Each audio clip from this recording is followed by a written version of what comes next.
Siapa pendaki itu? Malam begini baru sampai. Kelihatannya aneh.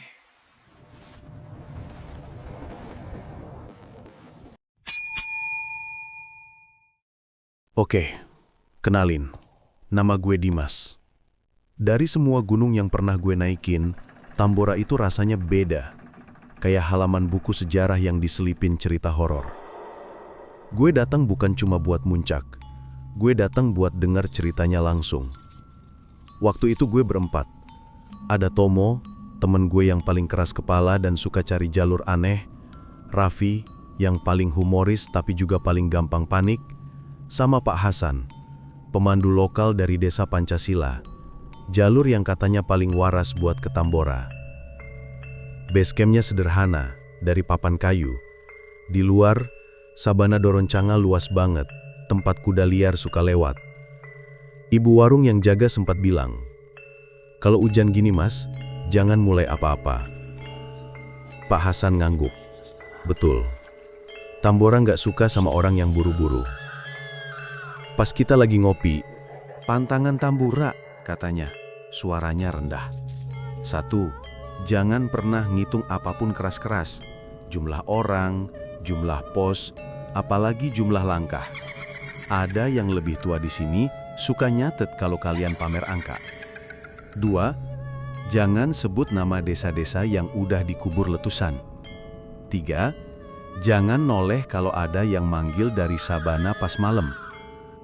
4, kalau lihat satu lampu jalan sendirian, jangan diikutin. Tomo nyengir, "Pak, desa yang dikubur itu ada namanya." Pak Hasan natap dia lama. "Ada, dan kita nggak akan nyebut itu. Malam ini, kalau ada yang ngitung dari luar, lanjutnya, jangan dijawab." "Ngitung?" Raffi ngulang kata itu, mukanya bingung. "Iya," kata Pak Hasan. "Tambora itu suka bikin daftar." Malam itu kita gelar matras di ruang tengah. Pak Hasan jaga di dekat pintu. Lampu minyak goyang-goyang. Gue sempat lihat peta lama itu lagi. Di pinggirnya ada tulisan tangan yang udah pudar. "Jalan lama, orang-orang hilang." "Dim, kalau besok lihat kuda liar, jangan dikejar ya. Katanya kalau malam, kuda di sini suka ngikutin yang bukan-bukan." Belum sempat gue jawab, ada suara ketukan di dinding luar. Kita semua lihat-lihatan. Tomo udah mau berdiri. "Jangan," kata Pak Hasan dari depan, suaranya tenang. "Itu bukan buat kita." Ketukannya hilang, ganti jadi suara langkah di tanah becek. Bukan langkah orang pakai sepatu, kayak telapak kaki gede. Terus dari jauh, kedengaran suara derap kuda, yang tiba-tiba berhenti, kayak ngerem mendadak. Gue narik selimut. Raffi nahan napas. Pas gue hampir tidur, gue ngerasa ada yang dingin nyentuh telapak kaki gue. Kayak abu.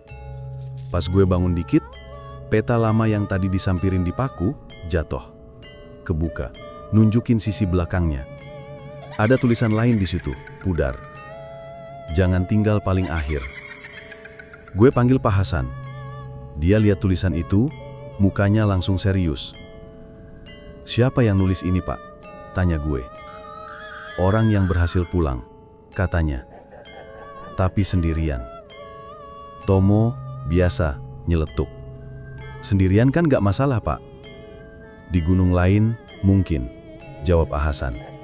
Natap lurus ke Tomo. "Di Tambora, pendaki terakhir itu jadi makanan." Raffi keselak lubangnya sendiri. "Maksudnya, Pak?" "Tambora itu suka nutup cerita. Kalau ada yang ketinggalan satu, dia yang bakal jadi penutupnya." Tiba-tiba, HT di meja depan bunyi. Krrrk! Suara dari pos jaga. "Pak Hasan, pos dengar. Ada lampu gerak dari sabana ke arah base camp. Ada rombongan lain ya?" Pak Hasan lihat kita, terus ngejawab. "Nggak ada. Kita semua di dalam. Lampunya satu. Sekarang jadi 2. Balik satu lagi. Aneh." "Jangan keluar," balas Pak Hasan cepet. "Kalau dia butuh manusia, dia yang bakal nyebut nama."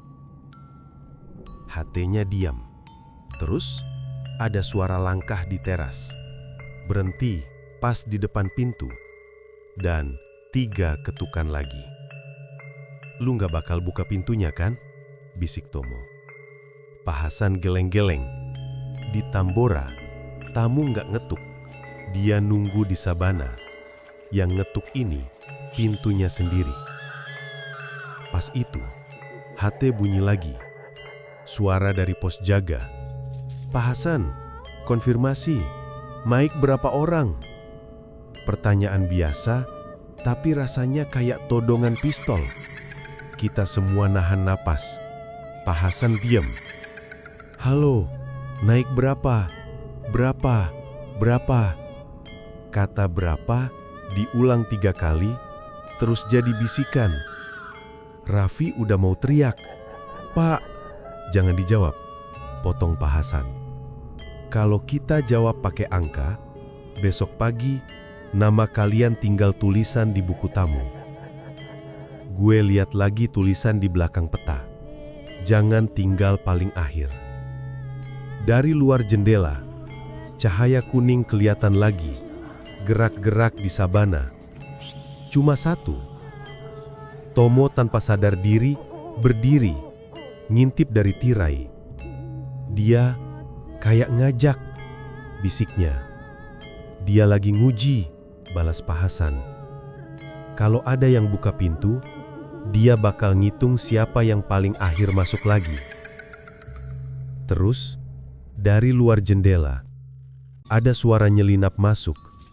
Bukan manggil nama, tapi ngebaca. Kayak orang lagi nelusurin daftar. 1, 2. Dia berhenti di angka 2. Nunggu. Kayak lagi mancing. Raffi udah hampir nangis. "Pak!" "Dengerin gue," kata Pak Hasan. "Kita bukan daftar. Kita ini nama.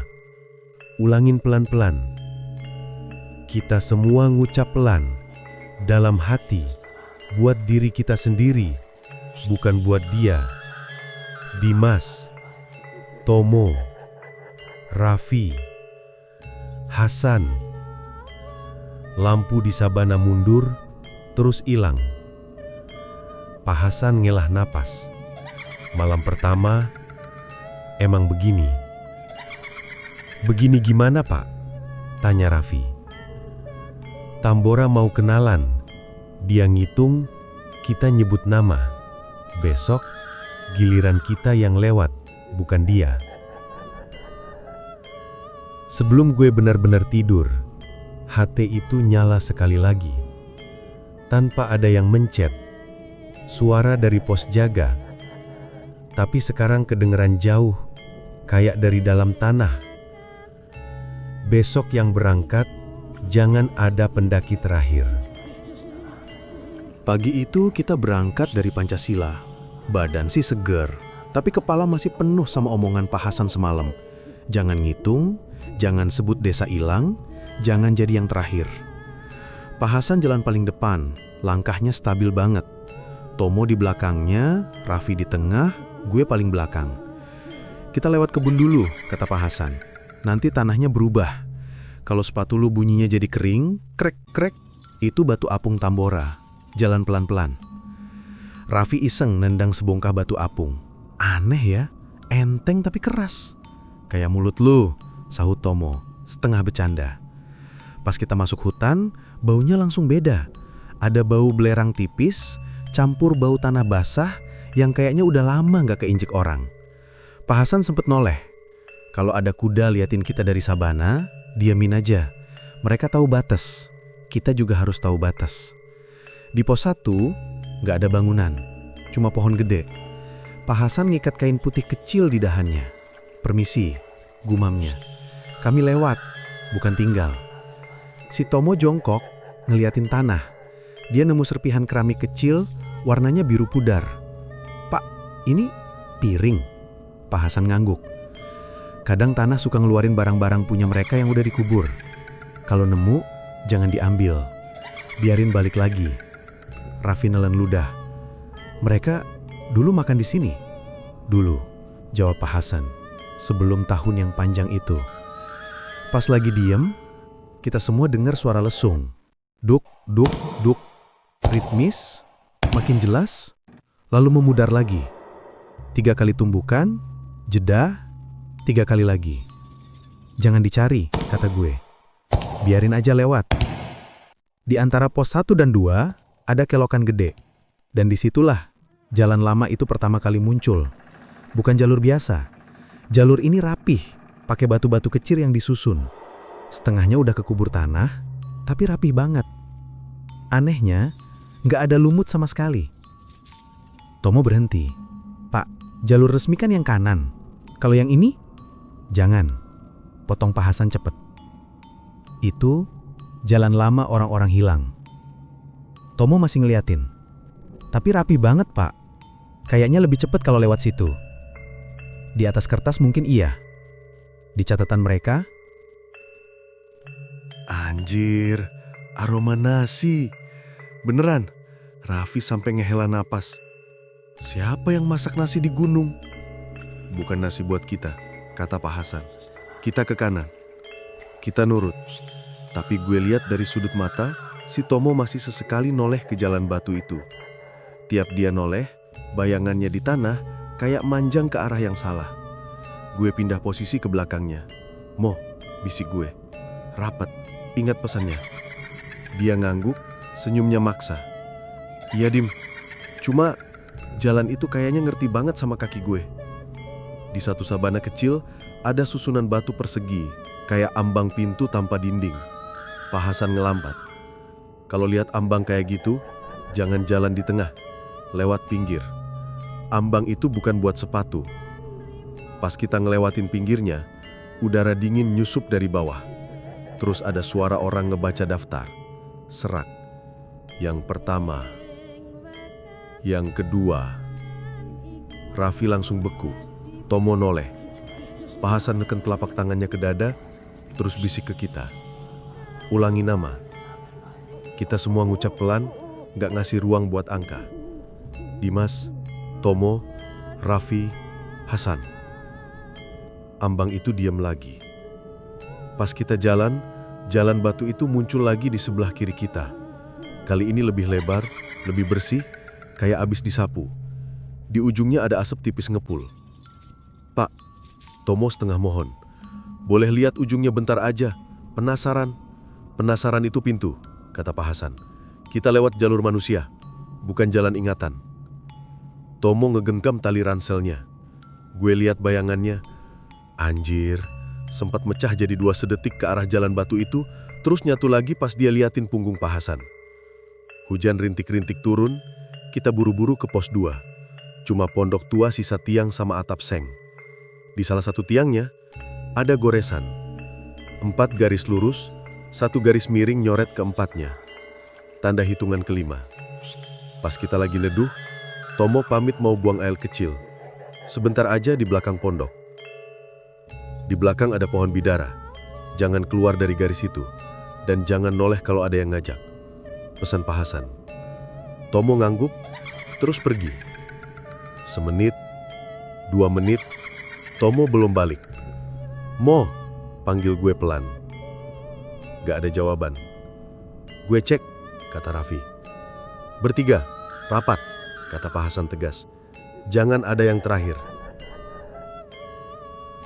Oke, pagi itu kita ninggalin pos 2. Kepala gua masih penuh sama kejadian semalam.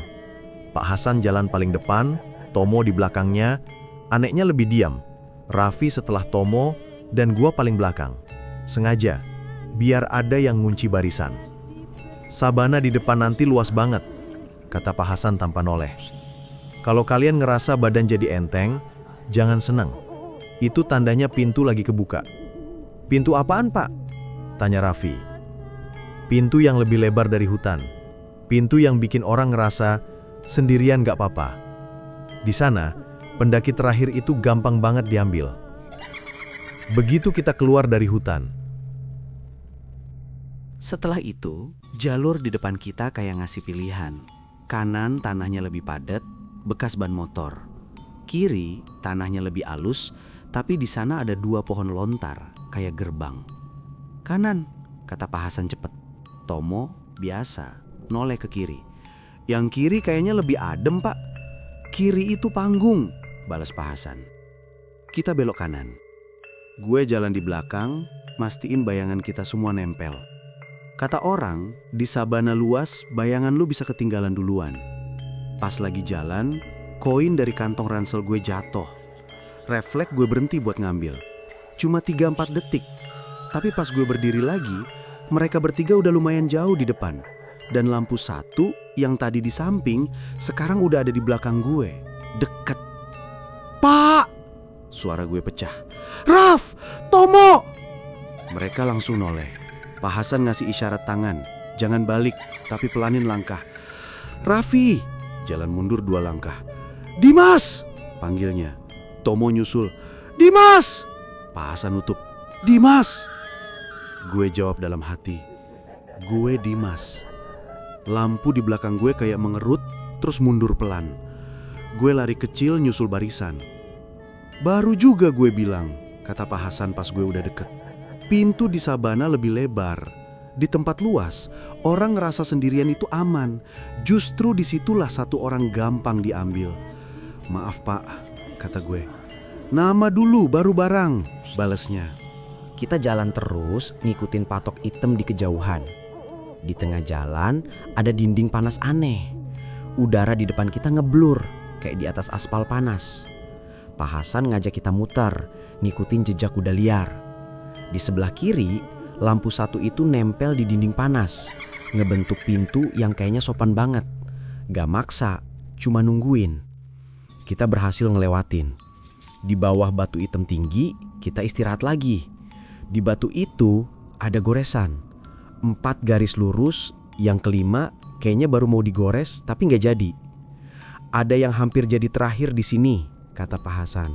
Tapi dia batal. Kenapa Pak? Tanya Tomo. Karena temennya lebih berisik, jawab Pak Hasan sambil senyum tipis. Sore datang. Lampu satu itu udah nggak berani dekat, cuma jadi kilauan jauh.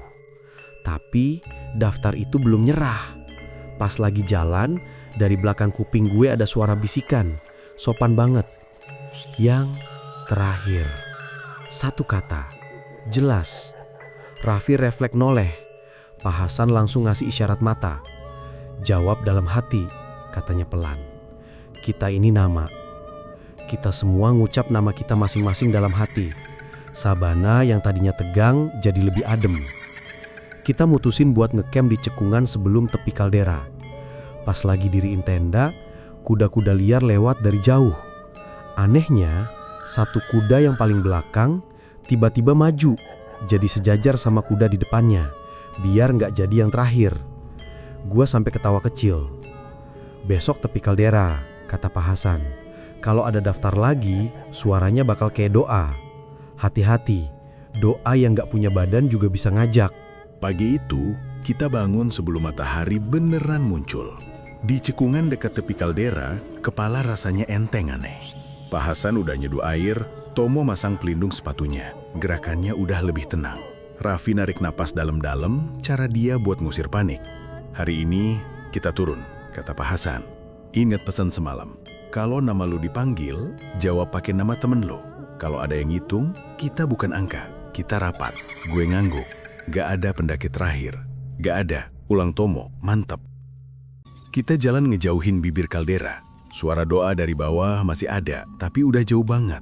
Kayak orang lagi nutup buku pelan-pelan. Pas kita masuk hutan kecil, jalur yang tadinya serem sekarang malah nenangin.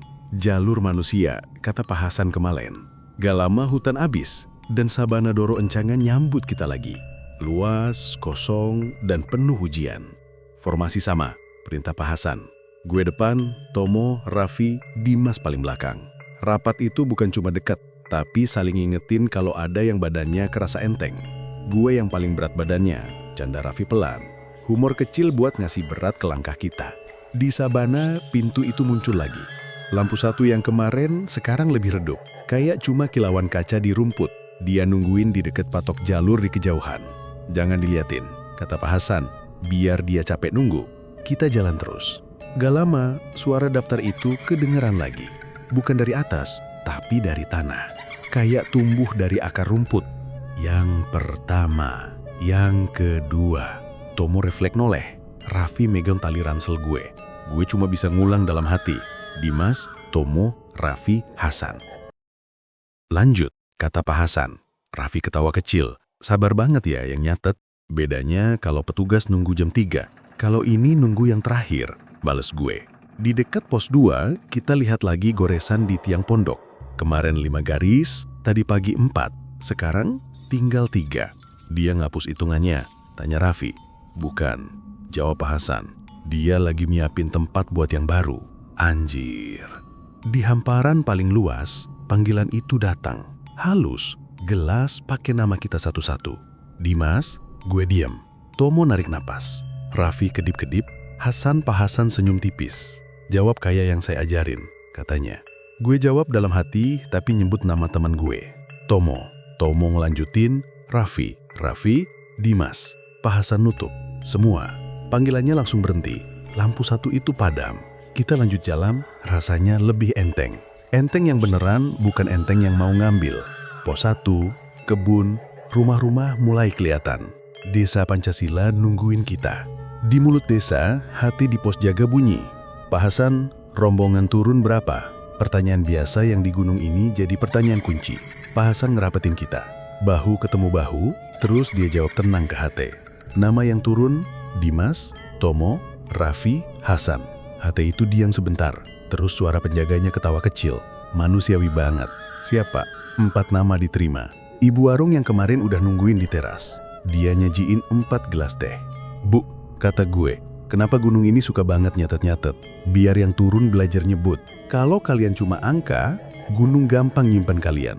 Kalau kalian punya nama, desa gampang nerima kalian pulang. Raffi ketawa beneran. Jadi PR kita abis ini bikin daftar nama di warung ya, Bu? Yang penting gak ada yang terakhir, balas ibu. Kita duduk, Tomo ngeliatin sabana dari jauh. Gue hampir jadi catetan. Katanya jujur. Lu gangguin gue pas waktunya, katanya ke gue. Gue cuma senyum. Pak Hasan natep kita semua. Tambora itu ngajarin satu hal. Pulang itu kerja rame-rame. Malam itu sebelum tidur di base camp, gue balikin koin yang semalam jatuh ke meja. Lu gak usah ikut pulang, kata gue. Pak Hasan ngikat kain putih terakhir di tiang dekat pintu. Simpulnya ngadep keluar. Gue buka buku catatan gue buat terakhir kalinya. Gue tulis, gunung bakal selalu nanya, berapa? Jawaban kita harus selalu, siapa? Jalur jelek itu nyelamatin, karena itu jalur manusia. Pintu paling lebar itu ada di tempat yang paling luas. Rapat itu niat, bukan cuma jarak. Pendaki terakhir itu lahir karena kurang satu panggilan. Jadi, panggillah temen lu. Ributlah buat orang yang lu sayang. Gue menjemin mata. Di luar, hujan rintik lagi. Lampu satu itu nggak datang. Kalaupun dia lewat di sabana sana, dia cuma bakal ngelihat lapangan kosong tanpa nama. Besoknya, kita balik ke kota. Balik ke hitung-hitungan yang beda. Tapi kalau suatu malam, pas gue lagi sendiri, terus gue dengar dari jauh suara daftar itu nyoba masuk lagi, yang pertama, yang kedua, gue udah tahu cara nutupnya. Gue bakal sebutin nama temen-temen gue satu-satu, pakai nafas yang udah berhasil pulang. Dimas, Tomo, Raffi, Hasan. Bukan angka, bukan catatan. Orang. Bagaimana menurut teman-teman tentang cerita ini? Silakan komen di kolom komentar. Terima kasih buat kalian semua yang sudah mendengarkan cerita ini sampai habis. Semoga kalian semua sehat selalu, panjang umur dan bahagia selalu. Saya mohon maaf jika ada kesalahan kata. Saya pamit undur diri. Wassalamualaikum warahmatullahi wabarakatuh.